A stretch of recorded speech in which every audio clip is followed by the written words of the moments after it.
খালাতো বোনের dress change করার সময় তার রুমে নাকি উকি দিয়েছিলাম। সেই অপরাধে আজ 3 দিন ধরে একটা ঘরে বন্দী আমি, আটকে রাখা হয়েছে। 3 দিনে কোনো খাবারও দেয়নি।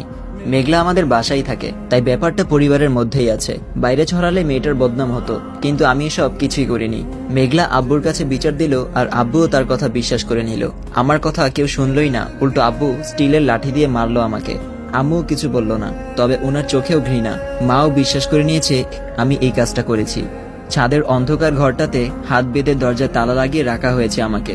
3 দিন ধরে না খেয়ে থাকায় শরীরটা ভেঙে পড়েছে, মাথা ব্যথা আর গ্যাস্ট্রিক তো আছেই। মেঘলার কথা মনে পড়তেই লজ্জা লাগতেছে। মেয়েটা সামান্য একটা ভুলের জন্য এত বড় মিথ্যে বলল আব্বুর কাছে। আমি পাগল হয়ে গেছি প্রায়।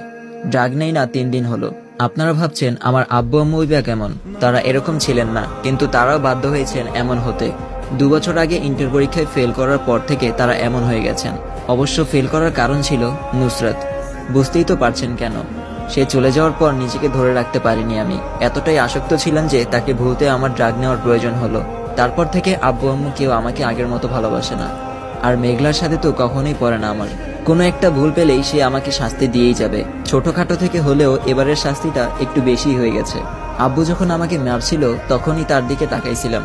তার মুখে স্পষ্ট হাসি দেখতে পেয়ে আমি আর তাকাইনি। চোখ নামিয়ে নিয়ে মার সহ্য করছি। প্রত্যেকটা আঘাত চোখ থেকে রক্ত কান্না বের করে এনেছে। বারবার বলেও কাজ হয়নি আমি মাদকাসক্ত, করতেও পারি। আর মেঘলা ভুল বলবে না, এটা তাদের ধারণা নয়, বিশ্বাস। যেই সময়টায় আমার পরিবার সাপোর্ট দরকার, সেই সময় তারা আমাকে বন্ধ রুমে আটকে রেখেছে। দম বন্ধ হয়ে আসছে সত্যি। তৃষ্ণায় গলা শুকিয়ে গেছে। এক ফোঁটা পানিও নেই ঘরে। অবশ্য বৃষ্টি হলে একটু পানি পাওয়া যেত, উপরে একটু ফুটা আছে, ওখান দিয়ে পানি পড়ে। আজ 4র্থ দিন, কেউ একবার দেখতেও আসেনি আমাকে। বাড়ির কুকুরটা 2 দিন না দেখলে তারও খোঁজ নেয়। আর আমি তো আস্ত একটা মানুষ। যদিও তারা আর এখন আমাকে মানুষ ভাবে না, তাই হয়তো। এইভাবে কয়টা দিন কেটেছে জানি না, কারণ যখন আমার জ্ঞান ফিরল তখন দেখি আমি নিজের রুমে শুয়ে আছি। প্রচন্ড ক্লান্ত লাগছে, নিজের শরীরটাই আলগাতে পারছি না। শরীরের প্রতিটা অংশ ব্যথায় জর্জরিত। কিছুক্ষণ পর দেখলাম মেঘলা আমার রুমে এলো। আমার চোখ খোলা দেখে মেঘলা ব্যঙ্গ করে হাসলো। মেঘলা বলল, কি রে, বেঁচে আছিস? আমরা তো মনে করেছিলাম মরে গেছিস। মেঘলার কথাটা শুনেই চোখ বেয়ে পানি পড়তে লাগলো। এ বাড়ির মানুষজন আমায় এতটা ঘৃণা করে। কোনো পশু যদি অসুস্থ হয় তাকেও তো ডাক্তার দেখানো হয়, আর আমাকে হয়তো তারা মৃত্যুই কামনা করেছিল আমার। আমি মেঘলাকে কোনো মতে বললাম, অনেক ক্ষুধা পেয়েছে, একটু খেতে দিবি? আমার ক্ষুধার কথা শুনে মেঘলা বলল, দেখি ঝুটা কিছু আছে কিনা। মেঘলার কথাটা শুনে বুকের ভিতরটা মুচড়ে উঠল।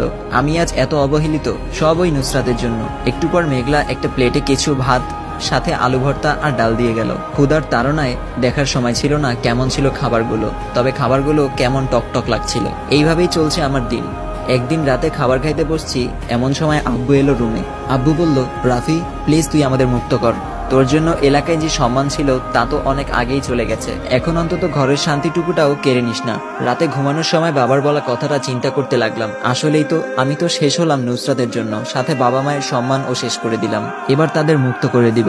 যেখানে নুসরাত আমায় ছেড়ে অন্যের সাথে খুব ভালোভাবেই সংসার করছে, সেখানে আমি উল্টো। আমি আর এই বাড়িতে কাউকে আমার মুখ দেখাবো না, কিন্তু যাবই বা আর কোথায়?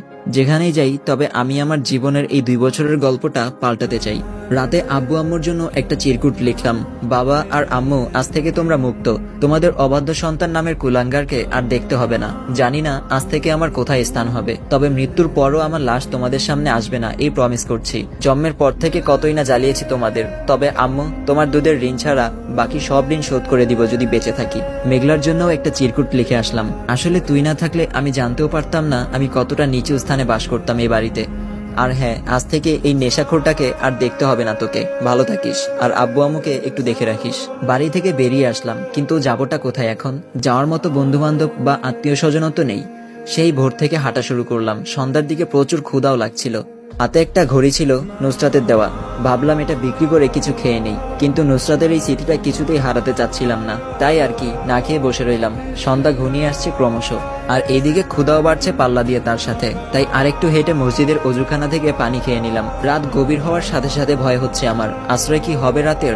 1টার দিকে একটা বাড়ির গেট খোলা দেখা যায়। আমি ভাবলাম রাতটা এখানেই কাটিয়ে দিই। সকালে ঘুম ভাঙলো একজন মহিলার ডাকে। এই ছেলে, এখানে ঘুমিয়ে আছো যে? তুমি কে, আর এখানেই বা ঘুমাচ্ছিলে কেন? রাফি বলল, আন্টি, আমি আমার নিজের পরিচয় দেওয়ার মতো কিছু নেই। রাত অনেক হয়ে গিয়েছিল, আর থাকার জায়গা ছিল না। পেটে অনেক ক্ষুধা থাকায় এখানে ঘুমিয়ে পড়েছিলাম। Sorry aunty. এই বলে আমি হাঁটা শুরু করলাম, তখনই পেছন থেকে ডাক আসলো আবার, এই ছেলে শোনো। রাফি বলল, জি আন্টি বলুন। তোমায় দেখতে তো অনেক দুর্বল দেখা যায়, রাতে খেয়েছো কিছু? রাফি বলল, না আন্টি, এখন কোনো জায়গা থেকে পানি খেয়ে নিব। আন্টি বলল, পানি খেলে কি আর ক্ষুধা যায়? চলো আমার সাথে খেয়ে নিবে। রাফি বলল, আন্টি, রাতের আধারে আপনার বাড়িতে থেকেছি, এর জন্য আমায় কথা শোনাননি, এতেই আমি কৃতজ্ঞ। আন্টি বলল, এই বেশি কথা না বলে চলো খেয়ে নিবে। পেটের ক্ষুধার কাছে শেষ পর্যন্ত আমাকে হার মানতেই হলো। আর কিছু না বলে ওনার পিছু পিছু বাসার ভিতরে ঢুকলাম। ভিতরটা বেশ সুন্দর। একটু পর আমায় খেতে দিল আন্টি। ক্ষুধা অনেক থাকায় প্লেটের সব খেয়ে আমি আন্টির দিকে তাকালাম। আন্টি বলল, বসো, আমি আরো নিয়ে আসছি। খাবার খাওয়ার পর আন্টি বললেন, বাবা তুমি এখন কোথায় যাবে? রাফি বলল, আন্টি জানি না কোথায় যাব। তুমি কি কাজ করতে পারবা? রাফি বলল, কেমন কাজ আন্টি? এই ধরো আমাদের বাসায় অনেক কাজই থাকে, তুমি কি করতে পারবা? রাফি বলল, হ্যাঁ আন্টি পারবো, আপনি শুধু আমায় খেতে আর থাকতে দিলেই হবে। আন্টি বলল, পাগল ছেলে, কাজ করলে খাওয়া আর থাকা ছাড়াও বেতন দিব। রাফি বলল, ঠিক আছে আন্টি, আমি আপনাদের সব কাজ নিজের পরিবার মনে করে করব। মনে করার কি